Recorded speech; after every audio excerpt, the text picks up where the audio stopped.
महापुरुष के हृदय से वो निकला हुआ है, निकली हुई बातें हैं जो केवल शाश्वत जीवन की बात कहते और लिखते नहीं हैं, बल्कि शाश्वत जीवन में जीते हैं। उन्होंने एक बात कही जिस बात के लिए मन में संदेह था कि धाय का उदाहरण उन्होंने बहुत दिया है, जगह जगह लिखा और जगह जगह प्रवचनों में भी कोट करते रहते हैं। न जाने क्यों उन्हें धाय का उदाहरण बहुत प्रिय है। इस कक्षते आते तक के मेरा मन खोजने लगा कि सचमुच तो क्यों ऐसा। तब तक लगा तो उदाहरण उसका सही उत्तर तो गुरुदेव जी ही दे सकते हैं, मेरा कोई अधिकार तो नहीं है। लेकिन मैंने जैसा कि मेरा मन जैसा सोचा, धाय का उदाहरण केवल लिखते नहीं, केवल कहते नहीं हैं, बल्कि धाय के उस उदाहरण को उन्होंने आत्मसात कर लिया है। धाय की तरह जीवन बिताते ही हैं। गुरुदेव जी यहाँ विराजमान हैं, उनका जीवन है, इसलिए बहुत तो कहते नहीं बनता है, लेकिन इतना अवश्य है जैसे किसी भी गलत आदमी को समझने के लिए उसके नज़दीक जाना होता है। बीजक व्याख्या में 44वीं रामायणी की व्याख्या में गुरुदेव जी ने लिखा है कि मनुष्य के कसे, सोना के कसे और मनुष्य के बसे परख होती है। सोना खरा है कि खोटा है, इसको कसौटी में कस के जान सकता है आदमी कि सोना असली है कि नकली है। उसी प्रकार मनुष्य के पास बस करके उसे समझा जा सकता है, क्योंकि आज पोशाक के आधार पर आदमी को समझना कठिन है। किसी के पोशाक, किसी के पहनावा को देख करके समझना कठिन, सौंदर्य रूप को देख करके समझना कठिन, वाणी को भी सुन करके समझना कठिन है। यद्यपि गुरुदेव जी ने कहा है, कबीर ने, वाणी ते पहचानिए साहू चोर की घाट, अंतर घट की करनी निकरे मुख की बात। फिर भी एक लंबा समय लग जाएगा, धोखा भी हो सकता है, न समझ आए। गोस्वामी जी ने इसके लिए कहा है, मयूर का उदाहरण वो दिए हैं, वो पंक्ति मुझे इस समय याद नहीं है। मयूर का उदाहरण देते हैं मोर का, कि मोर बहुत बढ़िया, बहुत मीठा और बहुत कोमल बोलता है, लेकिन सांप खाता है, कठोर, वही कठोरा, ऐसा कुछ आया है, कठोर वो है, कितना कठोर है। वाणी से भी समझना बड़ा कठिन है। इसके लिए गुरुदेव जी ने सूत्र दिया है कि उसके नज़दीक पहुंच करके उसको जाना जा सकता। जैसे गलत आदमी के नज़दीक रहकर गलतियों को समझा जा सकता है, वैसे ही महापुरुषों के नज़दीक रह करके महापुरुषों की अच्छाइयों को समझा जा सकता है। सचमुच दूर से हम केवल अंदाज लगाते हैं, अटकल लगाते हैं। जितना ही नज़दीक होते हैं, जितने उसके करीब होते हैं, उतने ही उनकी अच्छाइयाँ देखने में आती हैं, समझने में आती कि सचमुच कैसे केवल कहते नहीं हैं, बल्कि उससे कई गुना जीते हैं।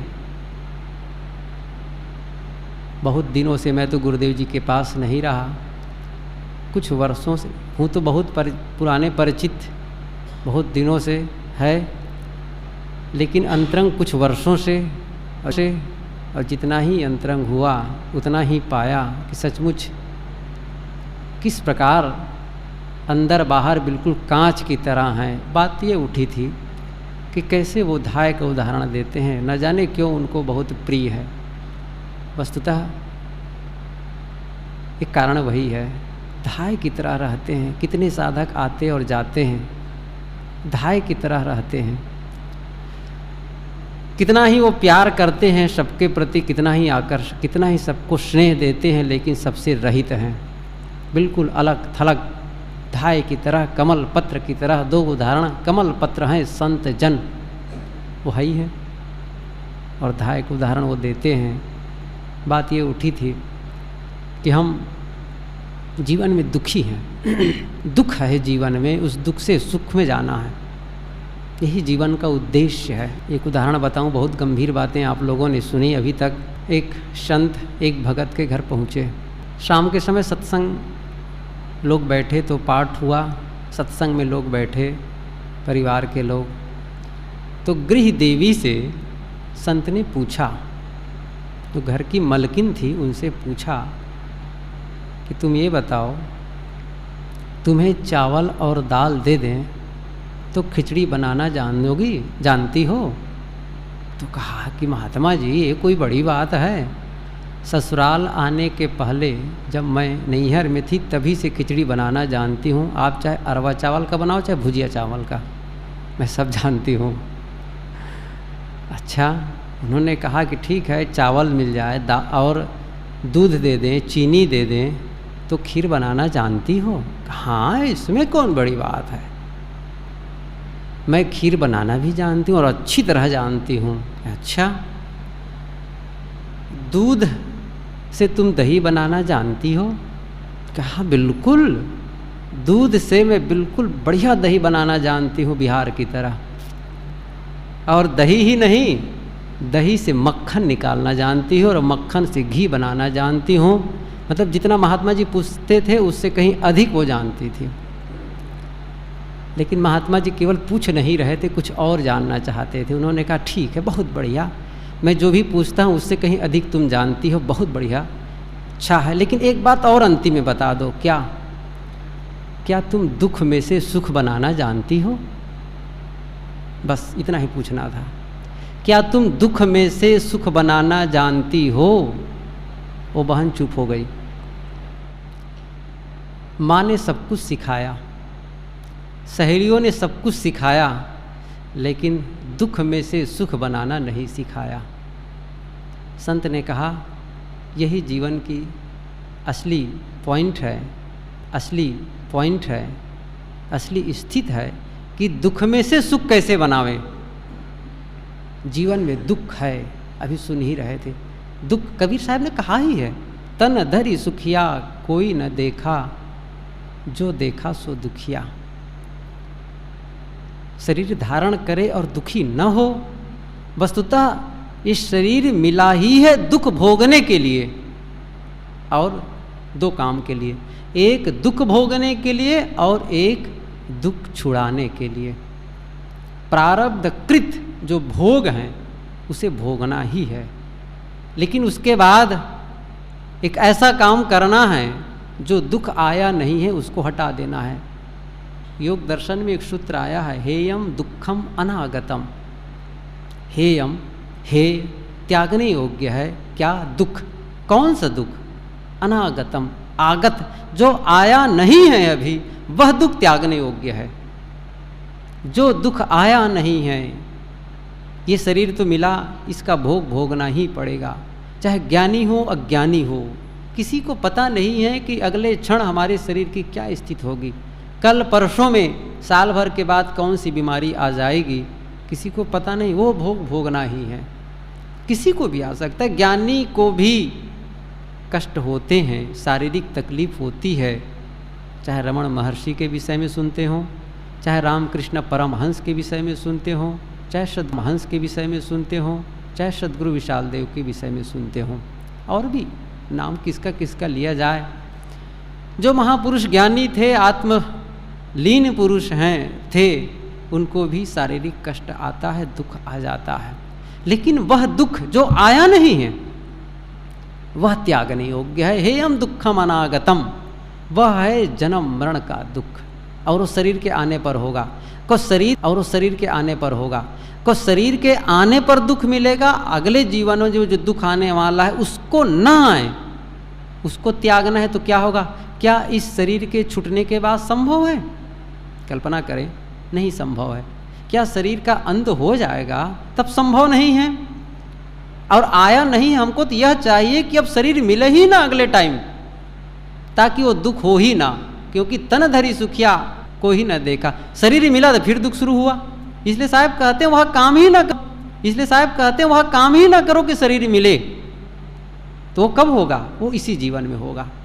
जब तक शरीर है तब तक वह काम करना है। और इसीलिए सदगुरु कबीर ने कहा, जियत न तरेऊ मुए का तरी हो, जीते ही जो न तरे, ये जीते जी काम होना है। दुख से सुख बनाने का काम यदि हो सकता है तो अभी हो सकता है, इसी जीवन में हो सकता है, और उसके लिए एक उपाय है। सद्गुरु कबीर इसके लिए सूत्र देते हैं, करहु विचार तो सब दुख जाई। बहुत छोटा सूत्र, लेकिन गोली छोटी होती है, मार बहुत तेज होती है उसकी। यदि निशाने पर लग जाए तो, किसी औजार से मारें तो, और फेंक के मार दें तो कोई काम का नहीं है। एक सूत्र है, करहु विचार तो सब दुख जाई। विचार करो तो सारे दुख चले जाएंगे। जब जब हम दुखी होते हैं, अविचार में रहते हैं, किसी भी दुख के आने पर हम, चाहे वो शारीरिक दुख हो, मानसिक दुख हो, या अन्य प्रकार के पारिवारिक, सामाजिक, राजनैतिक, आर्थिक, किसी भी प्रकार के संकट से ग्रसित हों, दुखी हों, आदमी थोड़ा विचार कर ले। ये मत समझ लें हम कि अभाव की जीवन जी रहे हों तो दुखी हों। वो जो उदाहरण महात्मा लोग देते हैं कि एक का मित्र बहुत धनी था, लेकिन बाद में वो गरीब हो गया, तो जब मिलने गए तो गली भी, दूसरे गांव घर में रहने लगा तो गली भी सकरी, आसपास गंदगी। गया तो देखा, घर देखकर ही लगा कि बड़ा गरीब है, बहुत दुखी होगा। बैठे, बातचीत शुरू हुई। उन्होंने कहा, इस समय तो आप बहुत दुखी नज़र आ रहे हैं। उन्होंने कहा, क्यों, कैसी बात कहते हैं आप? कहे, मित्र जी आप हिसाब से बात करिए, मैं दुखी नहीं हूँ। ठीक है, कष्ट है, अभाव है कुछ, लेकिन इसको लेकर मैं दुखी बिल्कुल नहीं हूँ। तो एक कहा जाता है कि उन्होंने कहा कि मैं दुखी नहीं हूँ। क्यों? कहे, मैं चारों तरफ पहरेदार रखा हूँ। कि क्यों, क्या बात है? कहा, कोई पहरेदार नहीं दिखता है, देखो चारों तरफ ये लिख रखा हूँ कि यह भी नहीं रहेगा। मेरे सुख के दिन नहीं रहे तो ये दुख के दिन भी नहीं रहेंगे, ये भी चला जाएगा। विचार तो करें। जब विचारों की गहराई पर जैसे हम उतरते हैं, उतना ही हम नज़दीक सत्य के पहुँचते जाते हैं। अविचारों के परत पर परत हमारे ऊपर हैं, उसको हटाते जाएं। अभी पूर्व प्रवक्ता सुन ही रहे थे, जरा सोचो तो सही, शरीर कैसा है? स्थूल है, जड़ कणों का जोड़ है, मिट्टी पानी आग हवा का संव्यूहन है। देखो और करते जाओ, जितना गहराई में पहुँचेंगे, जितना सोचते जाएंगे, उतना ही हम सत्य तक पहुँचेंगे। चाहे उस समय हम अभाव में जीते हों, किसी प्रकार कोई दुख आए, विचार से हम उससे पार पा सकते हैं। अपने दुख को कम ही नहीं समाप्त कर सकते हैं। उदाहरण दिया कि दुख से सुख की ओर, मतलब दुख से सुख बनाने का तरीका जानती हो? उन्होंने पूछा, महात्मा ने पूछा। उन्होंने कहा नहीं। महात्मा ने कहा है, यही आवश्यक है, दुख से सुख बनाना है। सब कुछ जाने, सब कुछ जाने, बहुत बड़ा बड़ा काम कर लिए, बड़ी बड़ी उपलब्धि हासिल कर लिए, और एक काम नहीं जाने, क्या? दुख से सुख बनाने का काम। क्या हुआ फिर? सब कुछ ठीक है और वही ठीक नहीं है। वही जो गुरुदेव जी उदाहरण दिया करते हैं, भंडारा करना था एक भगत को। पत्नी से कहा कि भाई महात्माओं को बुलाना है, भंडारा करना है, सब ठीक ठाक है ना? बता दिया था कि देखो महीना भर बाद आएंगे। तो 2-4 दिन पहले पूछे कि सब ठीक ठाक? हाँ बिल्कुल ठीक है। अच्छा ठीक है, चीनी है कि नहीं है? अरे सब ठीक ठाक, बस चीनी भर नहीं है, बाकी सब है। अच्छा चलो भाई चीनी ले आए। फिर पूछा दूसरे दिन, घी है कि नहीं है? सब ठीक ठाक है, केवल घी नहीं है। जो पूछते वही वो कहती, बस सब कुछ है, यही नहीं है। सब कुछ है, केवल सुख नहीं है, शांति नहीं है। क्या मतलब फिर? सब कुछ जाने, परिवार बढ़ाना न जाने, धन कमाना जाने, पद पर जाने, उच्च पद पर जाना किस तरीका जाने, दांव पे से हराने का तरीका दूसरों को जाने, एक काम नहीं जाने, दुख से सुख बनाने का तरीका। बस यही काम, कहीं अलग नहीं होता है। उसकी पढ़ाई और उसकी सीख यही होती है। और सौभाग्य से हम सब यही सीखने के लिए आए हैं। पूज्यवर गुरुदेव जी हम लोगों के बीच विराजमान हो चुके हैं। आए गुरुदेव जी से विनम्र प्रार्थना हम सब करें और यह उपाय जानें कि दुख से सुख हम कैसे बनाएं। बोलिए सतगुरु देव की जय।